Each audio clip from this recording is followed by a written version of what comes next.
Let's talk about some of the famous episodes of I Love Lucy, since you were there on the set. The birth of little Ricky. You remember that episode? Yes, I remember it. Well, it was pretty much as it was, just exactly, that would be. But I didn't know when it happened if it was for real or not, that kind of thing. You never know because she was such a clown and she could get you excited. But they did that pretty much the way everything was.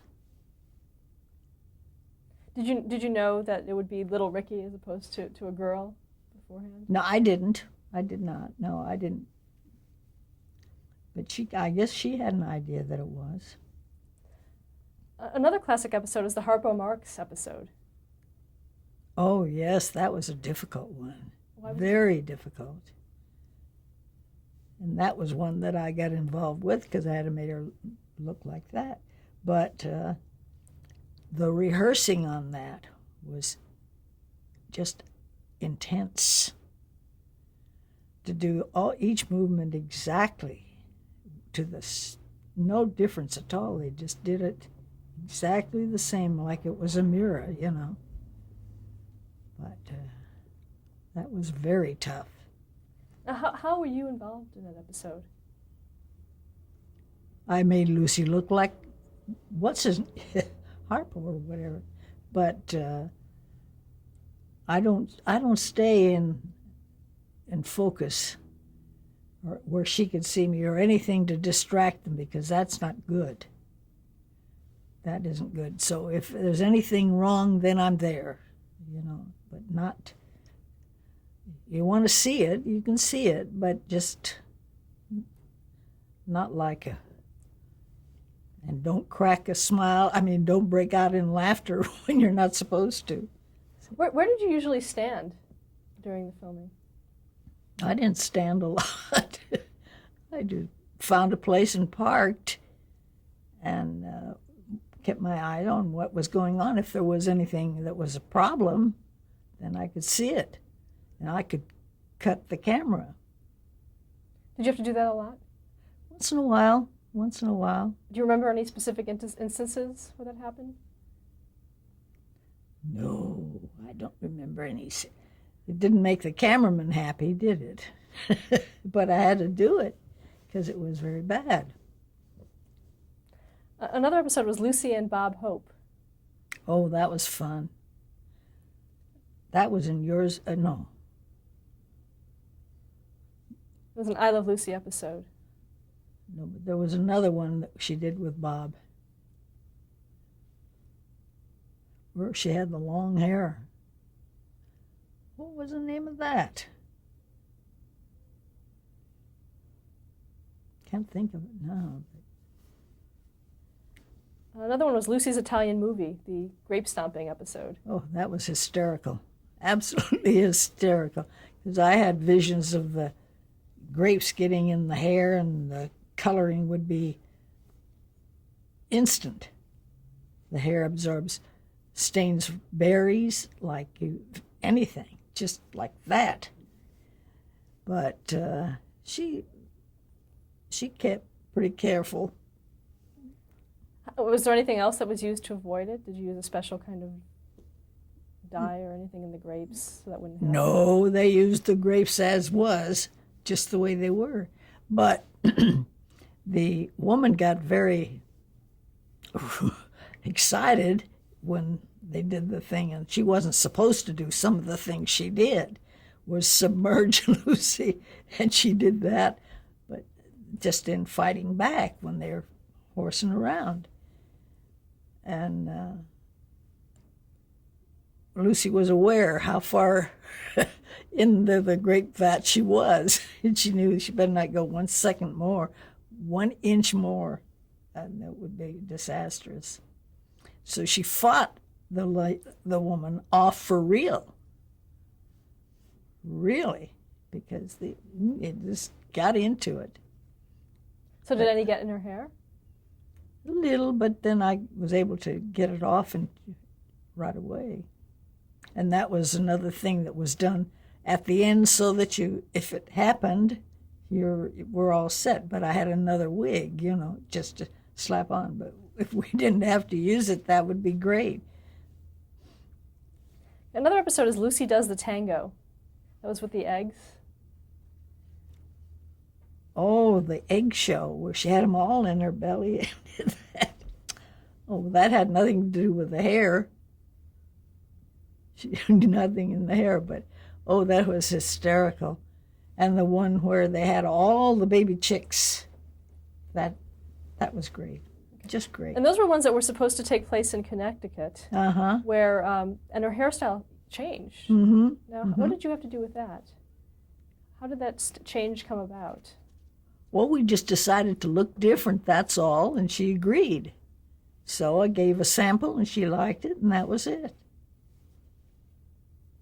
Now, in terms of the scripts, were you often called in while they were writing a script to see if something was doable? Not when they were writing it, when they were reading it the first day to determine whether this was going to be possible or that.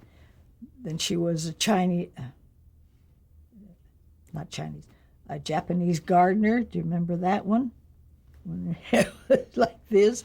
And so that was fun, just not to worry. Now, who did you work with to determine what you'd have to do for, say, that gardener episode? They would ask me, what did I visualize it to be? And then if they liked my vision of it, then that's the way it went.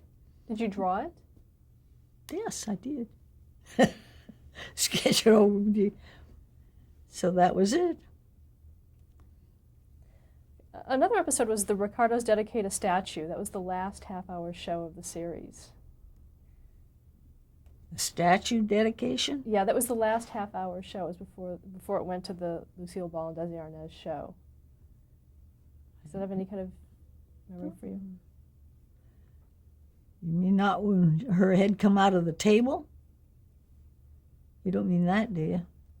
Ooh, I don't know about the statue. What is your favorite episode of the program? My favorite? I love the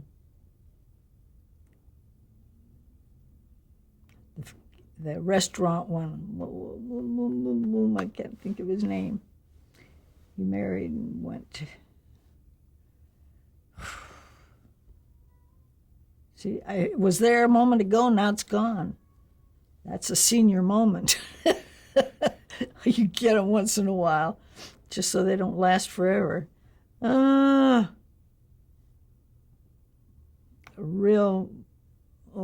gosh. The restaurant one where the spaghetti and all that, do you remember who he was? Holden, you got it. Yes, Holden. Anyway, I love that show. So real, so fun. Because he was taken aback. He didn't quite think they'd all do it the same way again. That's my favorite. You asked me what my favorite one. What episode did you find the most challenging for you?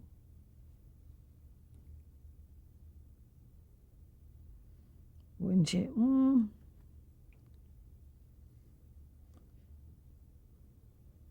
The grape show really was the most challenging. That's one I worried about because of the coloring and what would happen. But there was a time that wasn't a Lucy show, but it was a Lucy World Fair in New York that we haven't covered. That was hysterical. They had 71 or 7, what's that song? 78 trombones. 76. The music, the song. All right, they wanted me to have 78 wigs just like Lucy for all the musicians. Now that was a thing. They were all acrylic though, and they were really redder than red. And all of the musicians had that, and she came riding on the back of the car like they do in the parade. She was up on the back end of it, and I am walking behind the car at a pace like this, so because she was getting away to do, and they wanted to know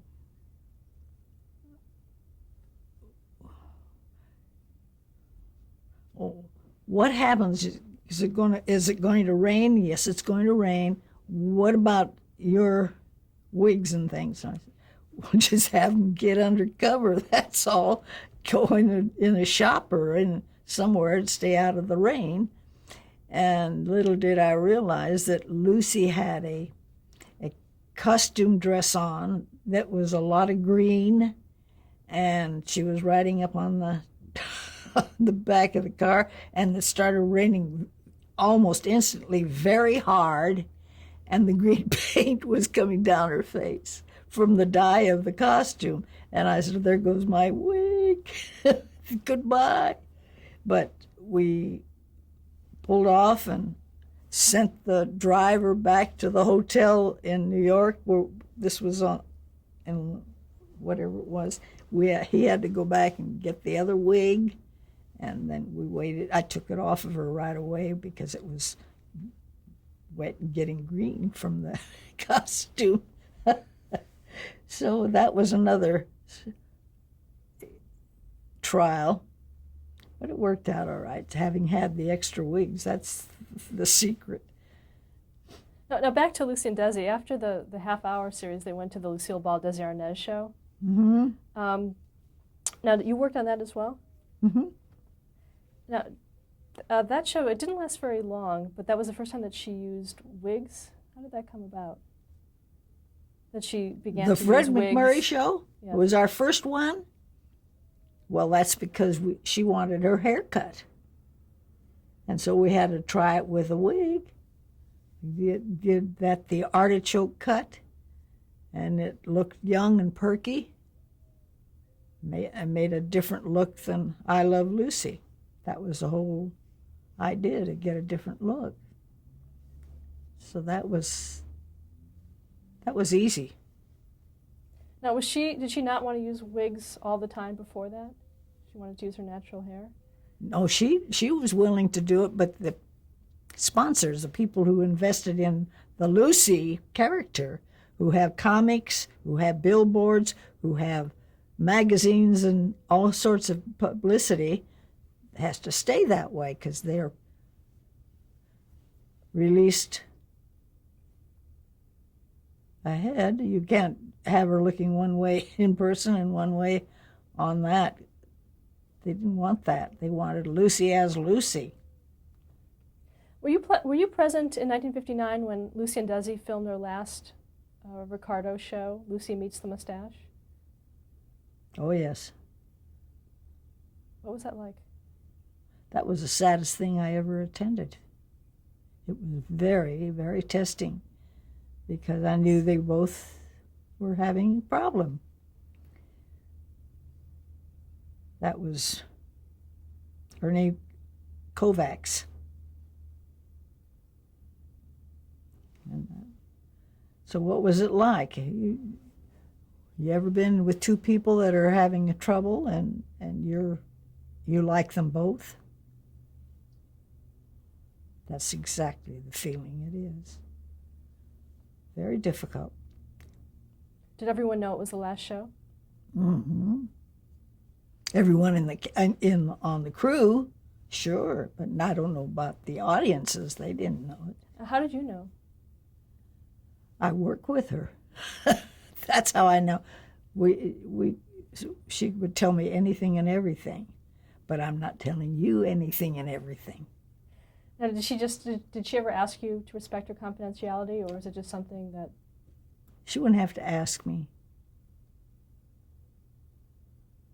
So I wouldn't have been there all those years if she had to ask me to have a confidential thing. I had to use my judgment. Everything's fine. That's it. So what kind of things did you talk about with her? When you There you go. I know I'm not asking personal, but if you weren't, not the personal. Talking things, about but children, mostly the babies, the kids, and what a problem they are or aren't, as the case may be. Now, We came home from New York from a trip of publicity, and we went. I always went to her house, and then my husband would pick me up at her house to bring me home, so they wouldn't have to bother with that trip. So I went in the house to give Peter a call and say we're here, and Patty Duke was sitting there in the chair with the baby. That was a take. So I was missing as fast as ever I could. Now, what happened after the show went off the air? What did you do? Did you immediately, did you stay with Lucy during her personal appearances? Oh, all of them. Traveled with them everywhere. Were you on a retainer with her, or how did that work? No, I didn't want that. So how was it scheduled for you? Did you just get a call when you needed to be somewhere? Just let me know. And then if I needed to have a wig made, then that would be a good 2 weeks or 3 weeks ahead. And how we wanted it. Would you want something different or curly or good? So, yeah, I would always do that. Now, in 1960, you worked on the Lucy show with her. See, now you know the difference, but to me, Lucy shows, all of them are Lucy shows. Whether they have another name or not, they're just Lucy shows. So what do you have? I don't know from the dates. When did we slide into the other one or to the other one? Okay, I see. See, I don't know that off the top of my head. How did Lucy feel about going solo? Going solo? Yeah, without Desi.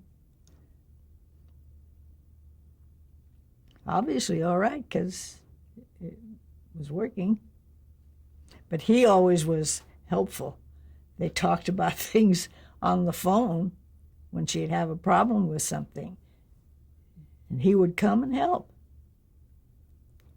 As the years went on, did her working habits change? Working habits? Yeah, did she still rehearse a lot? Oh, yes. Oh, yes. She never eased off anything. Mm-mm. What about the atmosphere on the sets? Was she easy to work with? I don't know how you can say easy to work with. The wardrobe didn't have any trouble. I didn't have any trouble. I don't know what the producers had. If they had troubles, I wouldn't know it. And also, it was during the show, too, that she began wearing wigs all of the time. Always, Yeah. Because it was helpful. It saved all time. When anything would go askew, you don't have to wait till the end of the show to do pickups and have to curl her hair and get her under the dryer and all of that. You had none of that. You just take the wig off, the head's still bound and ready for another one to come on. And you just do whatever has to be on the pickup. So it was a time saver for production, for the crew. Everybody got overtime if they were on, waiting for me. So it was certainly a money-saving thing for that. Time-saving, not money, because wigs cost money, a lot.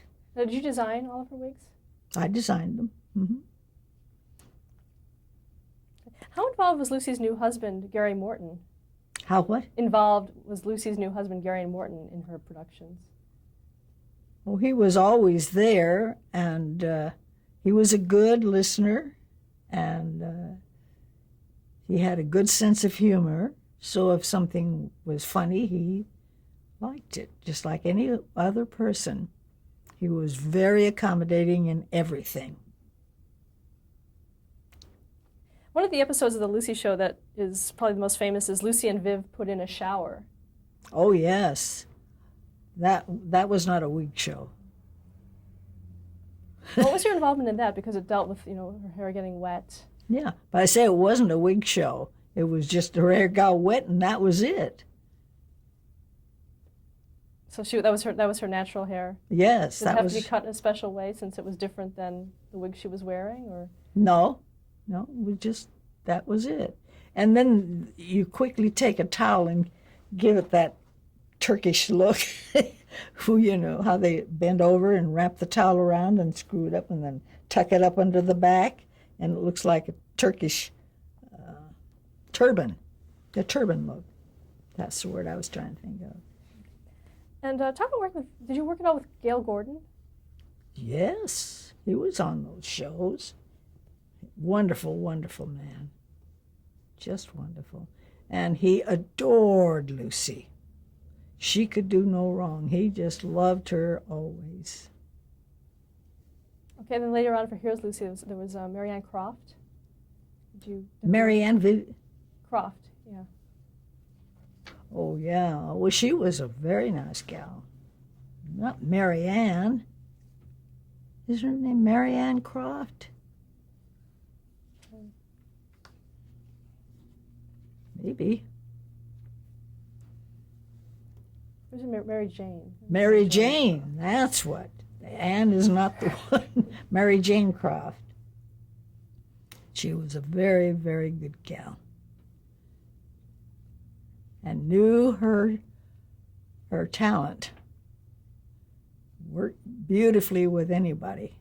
She was especially fond of Lucy, as was Carol Cook, who was a comedian in her own right and was on many of the panels with me at the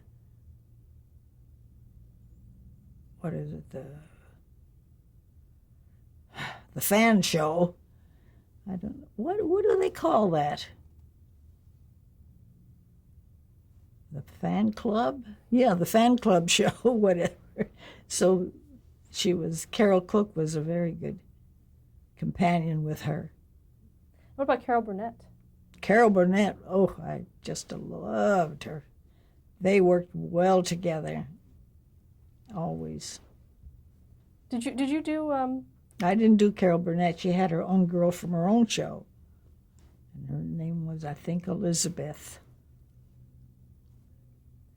Let's talk about some of the guest stars that worked with Lucy all the way through, starting with Tallulah Bankhead. Tallulah? Yeah. Did you work with her? Please. She was a problem. Not because she wanted to be, but she had a bad habit of drinking in between things, and it just didn't work. How did she treat you? I didn't have anything to do with her. Stayed out of her way. She had her own person. Milton Berle? Milton Berle? He was fun, but... Did you work with Joan Crawford at all when she was on the Lucy show? I worked with Joan Crawford at MGM. No, Trudy Wheeler was her girl. Ida Lupino? Ida Lupino? Yes, she was a nice gal. I knew her at MGM, too. Dinah Shore? Dinah Shore is a love. You can't beat that gal. I worked with her. Now, what did you do with her? When she was a guest. And Ginger Rogers? Well, I knew Ginger at Metro way back, but she was an entirely different gal when she was in the Lucy round. Lucy. She wasn't as well as she should have been. She was physically ill. But she wanted her Ginger Rogers hairdo no matter what. So that was it. You don't have anything to do. If that's what she wanted, that's what she got. And you talked a little bit about Mame in 1974. That was after Here's Lucy. Mm-hmm. Now, what did you do for that film? everything from 1920 to 1948. Each period was a different look. So how many wigs did you have? How many wigs did you have for that? 15. And I liked doing that. That was fun. I loved the change progress. Do you think that was a good role for Lucille Ball? Not at all.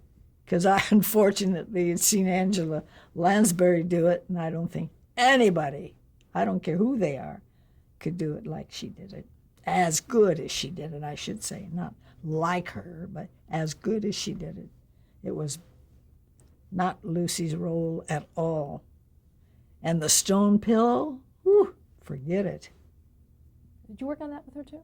I know I got the wig ready before she left, and she had a gentleman hair man there, but that was not creating anything. It was just making her look worse and worse. Why do you think she took that role? I have no idea. She surely didn't need the money. That's for sure. But I thought that was dreadful. In 1977, she did Lucy Calls the President. And Lucy Calls the President? Yeah, it was a special. And that was Vivian Vance's last appearance. I was there, but I don't remember it being called the President. She Calls the President. Was that when Johnson was the president? No. Because we went to Washington, D.C. when he was president. I don't remember it at all. Well, that was Vivian Vance's last appearance. Do you remember that? No, not at all. Were you aware that she was ill? Oh, yes. Oh, yes. I went to her home several times to do things for her, hair-wise. And so I knew. In 1986, Lucille Ball came back to television with Life with Lucy. Did you work on that? Mm-hmm. Talk about that. What was that experience like? Well, we thought, well, here we go again, that kind of thing. It's going to be fun and games, but it didn't turn out that well. She had a grown daughter in the show and a little boy. But I just didn't care for the format at all. But I loved the cast as far as Gail Gordon, Lucy, and who was her neighbor?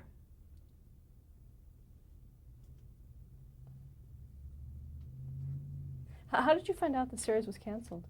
Pardon? How did you find out the series was canceled? The way everybody did. See, you're asking something I can't tell you. Okay, let's stop here to change the tape.